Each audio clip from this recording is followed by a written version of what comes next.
Yes, my viewers and subscribers, back at it again with another video. Thank you all for checking this one out. So it's the morning after West Indies secured victory in their second ODI against Pakistan, the second of three, right, in this series. Now, as much as we want to savor it, as much as we want that lingering feeling of victory, we have to wake up to the reality that, listen, it's not over. That was the series leveler. We still have another game to go. And we need to win this game, my people. Right? We need to break this 34-year series drought that we have against them. It's been, 34 years since we last won an ODI series against them. Prior to the beginning of the series, I had indicated that was even before I was around, right? I wasn't even around then.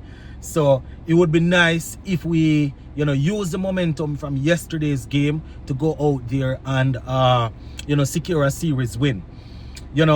We haven't been too bad when it comes on to ODI series at home of late, right? It doesn't necessarily mean that we are overly dominant, but I think that, if our bowlers continue to put the ball in the right areas, the batsmen will feed off that energy and will go ahead and give us that win. Not very often you find guys that are very good. You don't often find them failing 2, 3, 4 times in a row, right? So what we'll have to do is continue producing good balls to get good batsmen out. You will have a few guys that will continue to make mistakes, but you have batsmen that you have to produce good balls to get them out. The fact that Babar Azam, Rizwan, those guys, they haven't made anything extremely big, right? And we're going into the third game.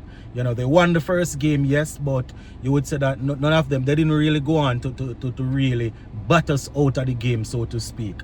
In the first game, if we had batted a little better, we probably would have stood a better chance. Yesterday's game was good. So what we want to do though is all the areas that we didn't perform well in, we need to improve on those areas. Goes without saying. The areas that we did well, want to maintain that and continue to improve also.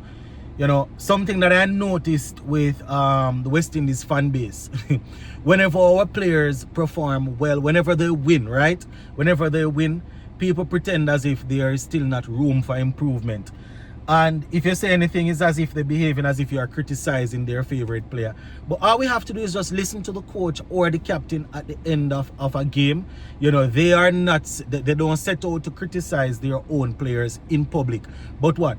You will still realize that they will say that, there's improvement to be, there are areas that they can improve.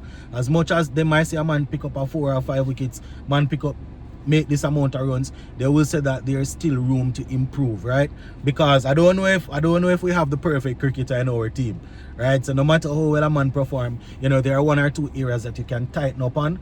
So all in all, we're happy that we secured that victory, but we definitely want to go out there, want to make sure that we're not leaving anything to chance. We rotated the strike somewhat in the middle, right? But from the get-go, we have to try not to build up any pressure, right? We have to try not to build up the pressure. And I like to be realistic. I'm not asking players to go out there and create miracles. I'm not asking them to pretend as if Pakistan, as if they are not capable. They are ranked above us for a reason. Doesn't necessarily mean we don't have the potential. Doesn't mean we don't have this guys in there that can put together a performance to win. We don't do it consistently, but we have guys that are capable, right? So what we need to do is just make sure that we are not soaking up unnecessary pressure. We don't want to be 2, 3 runs of 25, 30, 40 balls, right? We don't necessarily want to do that. Even if you think you can make it up at the end, you're probably gonna inadvertently put on pressure on your partner that is batting. Partner might have a game plan that the plan is to go out there and rotate strike, try to get some runs, but because you're at one end tied down, he's going to probably try and do something at his end, which will probably lead to him getting out. So we want to make sure that we are rotating strike. So that is definitely something that we need to get. And we talk about making sure that bowlers are working for their wickets. You know, I know that with the ball moving around, you will probably be drawn into a shot that will have the ball deviating and just chink in the edge or whatever. But you know, we have to be more careful in terms of how we go about taking care of our wickets. So that is definitely something that we need to look into, you know, making sure that their bowlers are actually working for their wickets. You know, I'm not gonna say that our guys don't produce balls that that are probably not the best and get wickets and thing, but you know, our bowlers generally work on a plan and have to work batsmen out and get them out. You know, yesterday the fielding wasn't bad, right? The fielding wasn't bad. You know, we took the catches and you know, we were good in the outfield. Shea Hope has actually come in for a lot of criticism of late behind the stumps. You know, I want to say a shout out to him for, I don't remember who the batsman was, but he took a very sharp catch standing up at the wicket, which definitely was good. You know, so when these things happen, my people, you know, Justin Graves took a very good catch.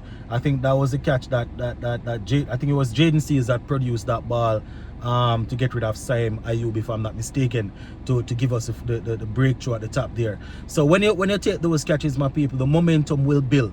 And sometimes you have a bowler working at a line, working at a length, and you know, you put down a catch or you misfield a ball and you just throw everything off. So I want to make sure that we're actually out there and securing our catches, right? Make sure that we are backing up the fielders. We don't want any half-hearted thing.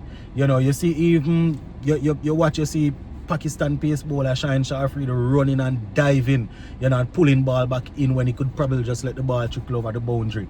You know, so we have to be committed, right? And going into tomorrow's game, my people, you know, the plan should be to go out there and make sure that we don't soak up pressure. As I said, you have to give credit where credit is due. Obviously, they have bowlers that will go and produce and produce good bowling, but we have to make sure that we're equipped. You know, I like to say that good batsmen will score off good balls, right? Not only survive, but good batsmen will score off good balls. You know, you get a good ball doesn't necessarily mean that if you don't hit it for 6 or 4, you know, you just get out. You can find a way to score off the good balls. Make sure that you are rotating the strike and thing. Another thing that I want to say shout out for is Captain Shea Hope. I think that yesterday, you know, he did well in terms of rotating his bowlers and you know, making sure that everything was on par. So shout out to him. Rest and Chase, you know, player of the match, batted well, guided the team across the line, also bowled well, right? So, you know, some of the players, my people, we don't want to say they are not supposed to be in the team, right? We won't say that, but what we need to do is make sure that we know the rules, know when to bat them, know when to bowl them.